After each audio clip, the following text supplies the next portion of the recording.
Hello, I'm so sorry. Hi everyone, welcome back.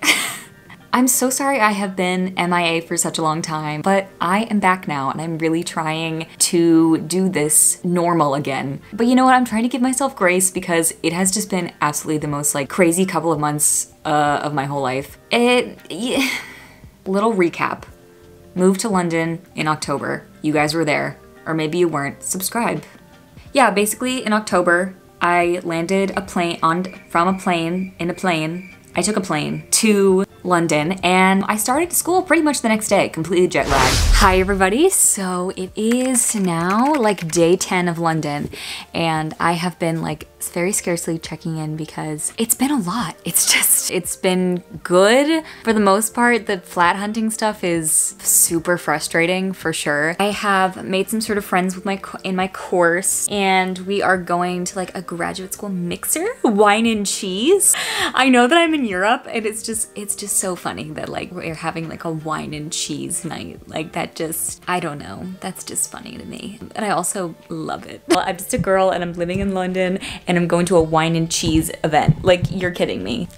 Okay. And then I had to find a place to live and start a brand new school, an art school, which is so not what I've ever done before. And then meet new professors, new friends, new projects, also finding a place to live. I think I already said that, but like, I feel like I have to say it one more time because of how horrible it was. But yeah, so the last couple of months were just like genuinely all over the place and they were a mess. A very fun and like very natural, good mess, but a mess nonetheless. And I did not have my life together enough to do this. So basically I just want to start with where I left you guys off. So I found a place to live in October. You saw that in my last video. And then November hit, just life took off. It just went crazy. School really just kicked up. If you guys don't know, I'm getting my MA in television at UAL and it is so cool. Like, it's so cool. We had this project where we were basically working on making a news program. So we were filming like packages out in the city, doing stuff. And then we were learning how to use like a real live like TV studio. So like multicam room with lighting and like a fancy little like green room. And we were just learning all this really, really cool stuff. And then also going out and shooting on the weekends, on like random days, and my schedule would literally change every single day. So that's why I say it's like kind of been a mess. Yeah, it was just basically running around London for the whole month of November, shooting different things. We covered like protests. That was like the really big one. We went to like this huge protest in Hyde Park, which I'm from DC, but like I don't like do that kind of stuff because I'm very sensitive as a person. And when we went to this protest, it was like very emotionally charged. And then an old woman hugged me at this protest. It was a really interesting project and I like wanted to tell you guys about it because it's like what I'm doing in my life, which is super cool. But so basically on this project, my role was a researcher and a reporter. And this was like not something that I had necessarily wanted to do because I didn't go to school for TV to like be on screen. Here's the thing, it's like everyone was like, oh, you should do that role. I was like, why? I told them about this. And you know what's like so interesting? It's like for the past 2-3 years I've been doing this. I just like didn't think that this was like a transferable skill because like I'm literally like in my bedroom. Like I'm usually just like on the floor somewhere like by myself, you know, completely alone. And it's just like, not to be like cringe and like I'm tooting my own horn, but that was just like something that like never genuinely occurred to me until I've done this program. And I just think that's a very interesting thing that I'm learning about myself. And also that I am a very emotional person and that old ladies should not hug me in public. Just saying that. Yeah, we all worked together and here's like some photos of like what we did and I had like the best group. We had such a lovely time. We had so much fun like making it. We just like laughed in this TV studio. We got to work with like a real BBC reporter and like people who work in the television industry. Like I was like pitching stories in a newsroom, you know, like doing crazy stuff like that. That's cool. Like how did I get here, man? I don't know how I got here, but it's all working out pretty good. I'm a happy clam. That's like pretty much what went on with school. So then the last weekend of November, I hosted a Thanksgiving here at my flat, and there's some footage from that. Oh, your potatoes. I never thought about it until... Do you want to be on the internet, Rob? Sure. Yeah, this picture is what I was picturing. Do you want... You culturing us? Yeah. Do you want to be in the video? What do I do? No. It's the crispy. Crispy onions, yeah. Onion. I think it should be nice.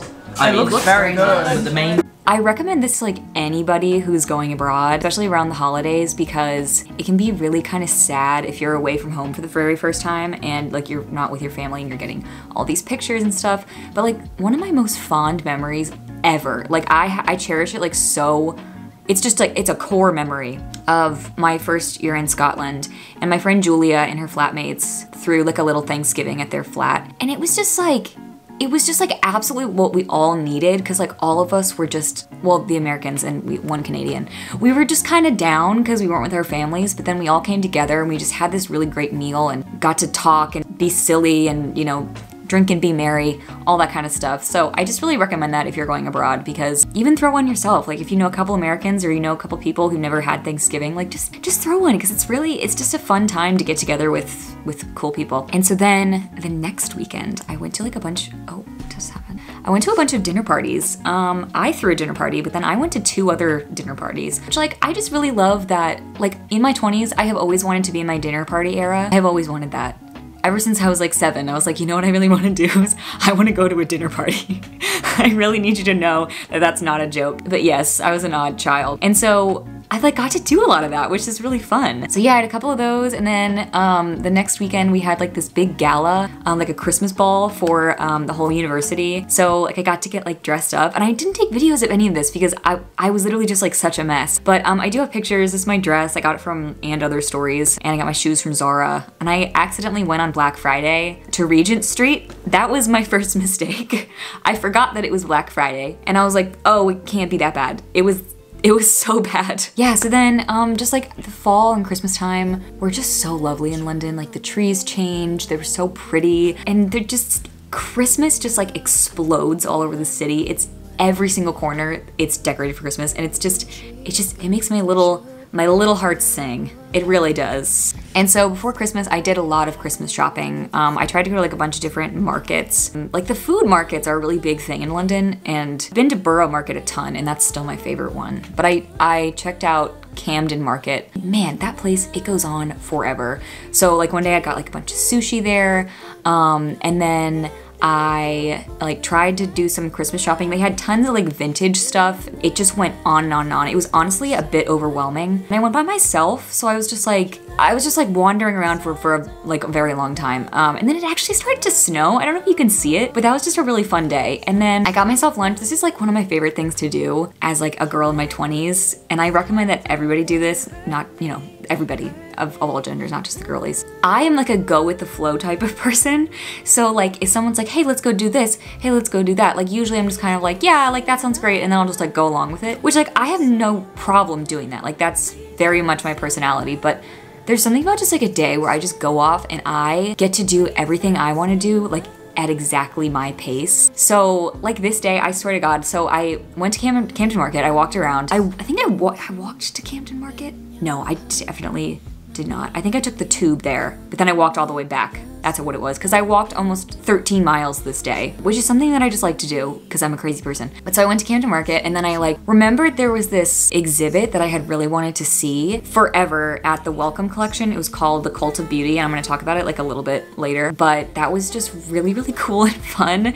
And then I'm in a book club, so I went to go get my book, and then I stumbled onto like the Covent Garden area. I just wanted to like go see the tree and like check out what was going on down there. And I found this pub that had like the most perfect view of the Covent Garden Christmas tree, and I sat there with my new book, and I just ordered like a mulled wine, and I just like sat there and just had like such a magical, lovely time by myself, because it was just the perfect day. I loved it so much. But yeah, so I went to this really cool exhibit at the Wellcome Collection called Cult of Beauty, and I'm gonna actually, I wrote down, I copied and pasted the something from the website because I forgot what it was about. Around the world, beauty is constantly seen as an ideal worthy of going to great lengths to achieve. But what are the driving forces that lead us to believe in a myth of universal beauty, despite its evolving nature? Featuring 200 items including historical objects, artworks, films, and new commissions, the exhibition considers the influence of morality, status, health, age, race, and gender on the evolution of ideas about beauty. We invite you to question established norms and reflect on more inclusive definitions of beauty.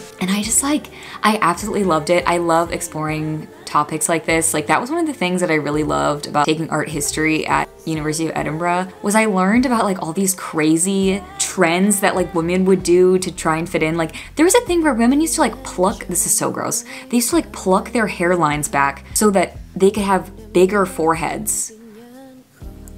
And this is something that I talk about like with my good friends all the time because like I'm obviously like on YouTube and like I don't know if anybody's ever noticed this, but like I never talk about my insecurities on YouTube. Like it's just something that I have actively sort of chosen not to do. I talk a lot about like my internal insecurities, but I don't talk about like my physical insecurities. Like because I personally, and I know that some people do talk about it and it helps, my philosophy in life is that I never want to point something out that I'm insecure about and then have somebody like have the thought of like, oh, should I be insecure about that? Just like as a conversation topic, like this is something that like is so debatable and this is why I think it's so interesting because beauty is like at the center of all culture, but it's just like, it's so different to all of us. Like if I am ever feeling insecure, I feel like I've gotten way better about this in the last couple of years, is that like I always try and think, if I would say the things in my head that I'm saying to myself, if I would say that to one of my friends who I think are just like absolutely the most gorgeous, wonderful people on the whole entire planet, like I would never speak to them that way. And so I don't deserve to speak to myself that way. Like that's not okay. Like a lot of my like thinking on this, I like never talk about this, but like I have insecurities. I edit this. I put this at the right angle that makes me feel good about myself. I put on makeup every day. I do my hair. I have like my own things that I worry about and stress about, but I've really just tried like to not get into that because it really doesn't. And yes, all the pretty privilege stuff and all that kind of stuff, like it does affect your daily life, but like the amount of like health and happiness and really like good relationships that I can have in my life does not depend on how beautiful I think I am, or like, I don't know if that makes any sense. Like it's about how you treat people, it's about how you treat yourself. I know that sounds like very simple, but I just think it is. There's this, it's also very complex, that's why I like talking about it, but there's this really great quote, this like interview with Emma Thompson, where she gets like really mad when, I'm just gonna put it in, it's so good. What can I do? I know what I'm gonna do. I'm gonna waste my passion, my energy, my curiosity, my money, and my life's purpose worrying about my body. That's what I'll do. What a good idea. Welcome, yeah, let's do that. It's so much fun. No, stop it everyone, stop it. It's really at the end of this video, so remember that you should go have fun instead. Lisa says to have fun, and that's what I intend to do in 2024, is to keep having lots and lots of fun. Yeah, so thank you guys so much for watching, and I will be back with like normal stuff. it will happen. It will. God bless. Godspeed. Okay, goodbye.